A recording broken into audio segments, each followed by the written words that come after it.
Welcome everyone to the home game and my garage music studio. This is the upstairs of my outback garage where I keep all my music making equipment. See my drum set over there, got my amp back here behind me. All my fun stuff that I have here. Anyway, welcome. I know these aren't wonderful circumstances. I know we'd all rather be in a classroom together, playing music together, as music should be done. But things being what they are, I hope you're healthy, and I, hope you have a little bit of fun doing this. All right, so over the next few weeks, we're going to be learning a bunch of things, mostly technique things.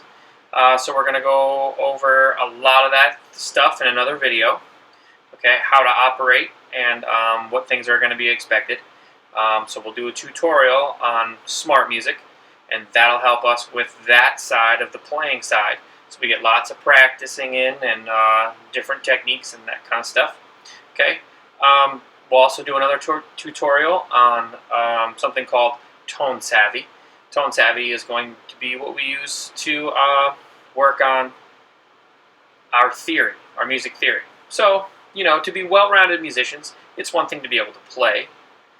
It's another to be able to have a musical conversation with another musician and say, hey, these are the things I'm doing, and very simple things that we should be able to have a discussion about. Okay? So, over the next 8 weeks, we're going to be doing a bunch of different things. So first, we're going to work on intervals. We've done this before. We're going to do it again.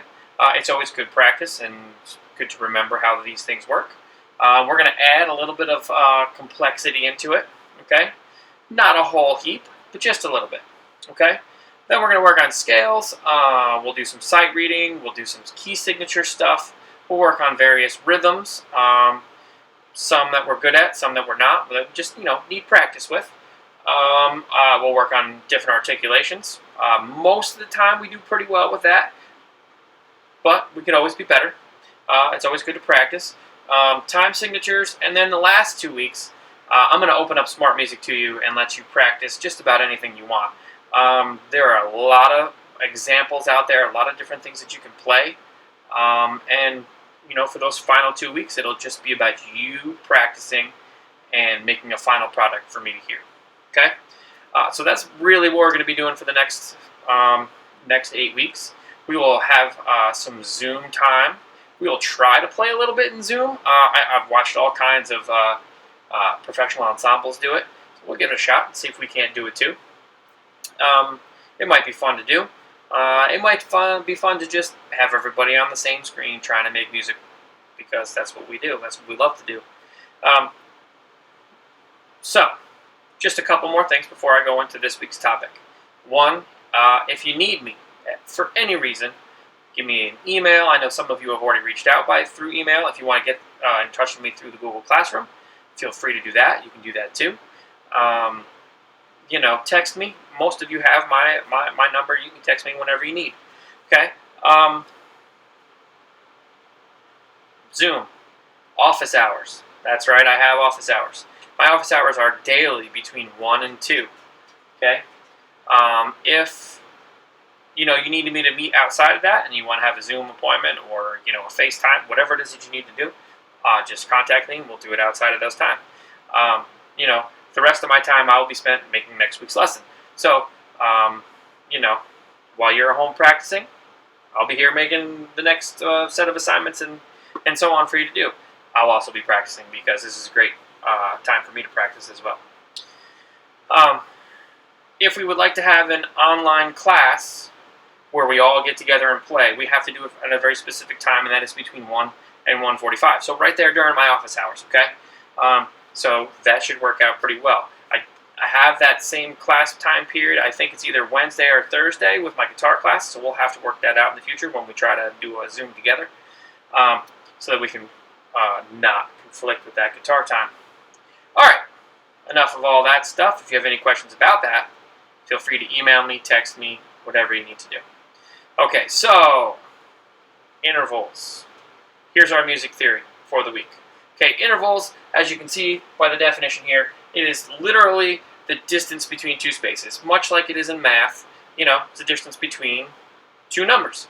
Except that there's one difference between music and math. In math, you don't count that first number, right? You just count all the ones following. In music, you do count that first number. That is our root. That's where we start. That's our number one, right? So when we talk about the scale in music, remember we can do it a couple different ways, but the way we do it is 1, 2, 3, 4, 5, 6, 7, and then we go back to 1, or we can call it 8. For interval purposes, we will call it 8. Okay? So, here's our 1 right here. It is, if you are a bass person or a percussion person, this is low C. Okay? This is middle C or low C on the treble clef. I didn't write my treble clef. I'm a bad teacher. I'm sorry. I just gave you music notes with no clef. Here, let's draw that in right now.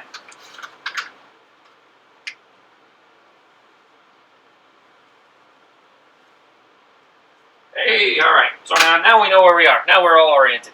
Okay, so we are on the treble clef. This is middle C, or if you are a flautist, this is low C. So anyway, C.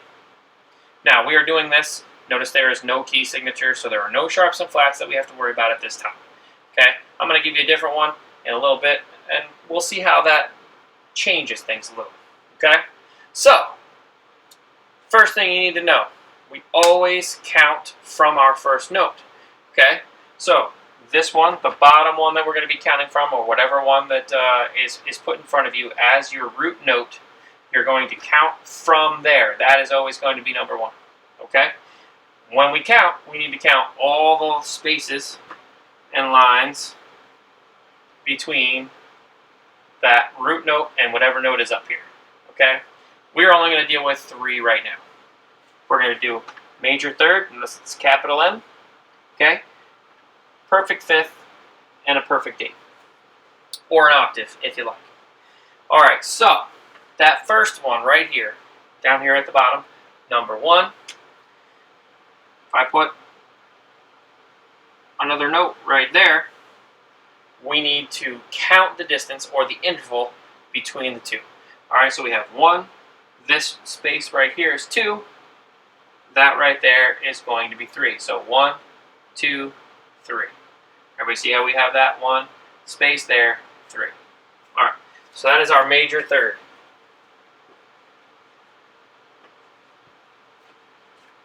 All right, so next, we're going to start again from here, all right? And we are going to count up to our perfect fifth. So we have 1, 2, 3, like we showed before, 4 right here, and so 5, our perfect fifth, would be right there. All right, perfect fifth.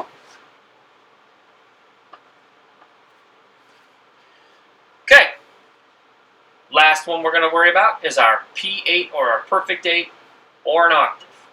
Okay, that is the bottom of the scale to the top of the scale. All we need to do then is count up to there. So we have 1 down here at the bottom, 2 in that space right there, 3 we talked about right there, 4 is going to fall right in here, 5, there's our perfect fifth, and we have 6, 7 is going to be that next line, and then we fall right in here. There's our perfect 8.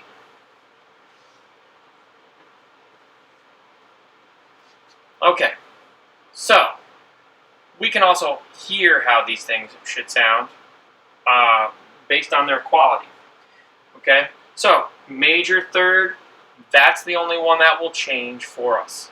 Okay, our perfect fifth, always going to be that way because, well, that's the reason we call it perfect, to be quite honest with you. Okay, this one right here, the one that we have the major for, that is super important that we understand that we are talking about a major third, because that is the one that changes the quality of our chord. If we were to change this to a minor third, that changes the entire quality of the chord we have just played. So if we were to play all 3 of these at one time, right now, because it's a major third, we are going to get a happy sound, a major sound. If we change it to a minor third, we're going to get a minor chord. So if we change that guy right there to a minor, which means we're going to lower it to an E flat, then we get a minor chord. Okay? So thing that we need to remember for this week, the distance between notes, okay, is what an interval is.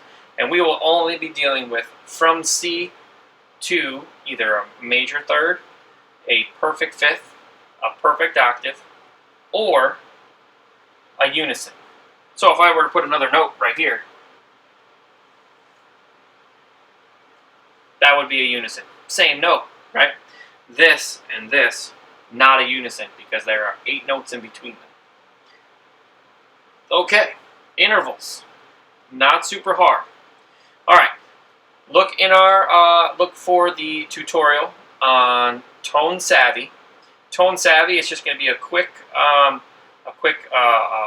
worksheet for you to do there, which will tell us if you understand, or tell you and me if you understand what we are counting here. Remember, 1, 2, 3, 1, 2, 3, 4, 5, 1, 2, 3, 4, 5, 6, 7, 8. Just counting. I think you'll all be able to handle it. All right, so look for that, and also the Smart Music tutorial. That'll be super helpful for the practice that I'll have laid out for you. Okay. All right.